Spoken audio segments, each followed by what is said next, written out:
বন্ধুরা, আপনারা যদি কলকাতা নাইট রাইডার্সের একজন জাবরা ফ্যান হয়ে থাকেন তাহলে মন থেকে ভিডিওটিতে একটি লাইক অবশ্যই করবেন। দলের কোহিনূরকে হারাতে চলেছে কেকেআর। সঞ্জু স্যামসংকে দলে ফেরাতে নেওয়া হলো চরম সিদ্ধান্ত।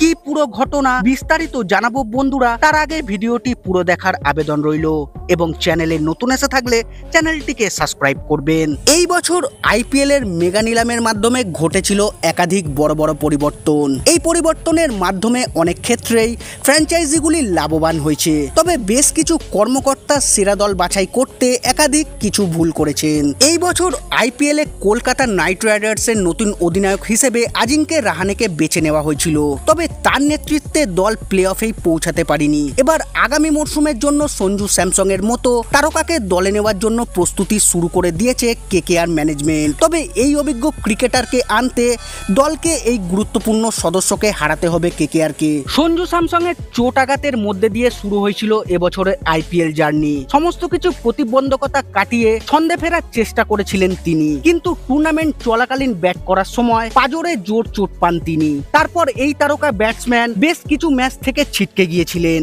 এর ফলে রাজস্থান রয়্যালসকে একাধিক সমস্যার মধ্যে পড়তে হয়েছিল। সূত্রের খবর অনুযায়ী এই কারণে বর্তমানে দলের সঙ্গে সঞ্জুর দূরত্ব তৈরি হয়েছে। আইপিএল 2026-এ তাকে নতুন দলে দেখা যাবে বলে খবর সামনে আসছে। চেন্নাই সুপার কিংস এই তারকা ব্যাটসম্যানকে নেওয়ার জন্য আগ্রহ দেখালেও পরিস্থিতির পরিবর্তন হয়। রাজস্থান সঞ্জুর বদলে রবীন্দ্র জাদেজা কিংবা শিবম দুবের মতো গুরুত্বপূর্ণ সদস্যকে চেয়েছিল। এই প্রস্তাব ফিরিয়ে দিয়েছে চেন্নাই কর্মকর্তারা। ফলে সূত্র অনুযায়ী এখন সঞ্জু কেকেআরে যোগ দেওয়ার বিষয়টি শুধু সময়ের অপেক্ষা। এর ফলে ছাড়তে পারে এই তারকা ব্যাটসম্যানকে। কেকেআর আইপিএল 2026-এ অধিনায়ক হিসেবে সঞ্জু স্যামসংকে বেছে নিতে চাইছে। এর সঙ্গেই এই তারকা নাইট শিবিরে যোগ দিলে উইকেট কিপার ব্যাটসম্যানের সমস্যাটিও সমাধান হয়ে যাবে। কিন্তু নিজেদের পুরনো এই সদস্যকে ফিরিয়ে আনতে হলে কেকেআরকে অনেকটাই মূল্য দিতে হবে। সূত্রের খবর অনুযায়ী রাজস্থান রয়্যালস সঞ্জু স্যামসং এর বদলে গতবারের চ্যাম্পিয়নদের অঙ্কুরিশ রঘুবংশী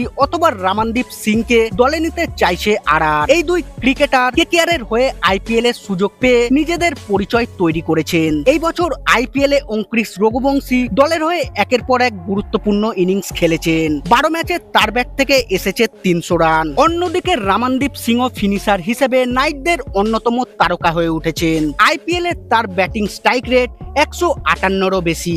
দুজনের মধ্যে একজনকে ছাড়ার বিষয়ে প্রায় সিদ্ধান্ত নিয়ে নিয়েছে কলকাতা নাইট রাইডার্স।